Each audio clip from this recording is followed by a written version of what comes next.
Meski sempat dihantam dampak pandemi corona, namun pertumbuhan ekonomi di Jawa Barat mulai menunjukkan tren positif sejak awal November. Sektor jasa dan transportasi menjadi sektor yang menyumbang peningkatan terbesar hingga mencapai 47%.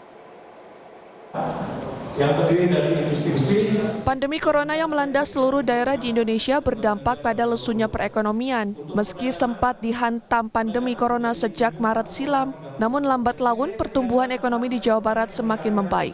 Selain dari volume ekspor yang mulai merangkak naik, meningkatnya kredit perbankan termasuk daya beli masyarakat yang semakin membaik menjadi indikator meningkatnya pertumbuhan ekonomi di Jawa Barat.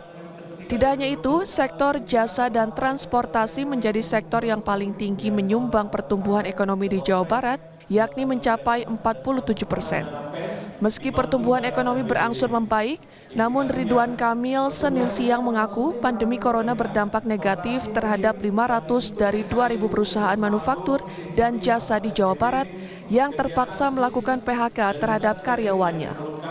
Guna mencegah PHK lanjutan dan menjaga pemulihan ekonomi yang tengah berlangsung, menjadi alasan utama pemerintah Provinsi Jawa Barat untuk tidak menaikkan upah minimum Provinsi Jawa Barat pada tahun 2021 ini. Ekonomi Jawa Barat membaik, ya. Semua indikator-indikator sudah bouncing, jadi turun, sekarang udah naik lagi.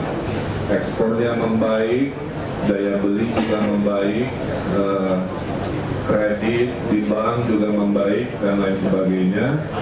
Yang paling luar biasa itu perbaikannya adalah sektor angkutan dan komunikasi, ya. Itu naiknya 47%. Oleh COVID, sektor yang paling parah itu manufaktur dan jasa. Jadi karena jumlah industrinya paling banyak se-Indonesia Raya dan sektornya paling terdampak, maka jumlah PHK-nya juga paling banyak. Itulah kenapa upah minimum Provinsi Jawa Barat tidak dinaikkan. Sebagai upaya mempercepat pemulihan ekonomi di Jawa Barat, rencananya pemerintah Provinsi Jawa Barat akan fokus meningkatkan aktivitas perdagangan UMKM serta menguatkan sektor ketahanan pangan. Freddy Bangun, Bandung.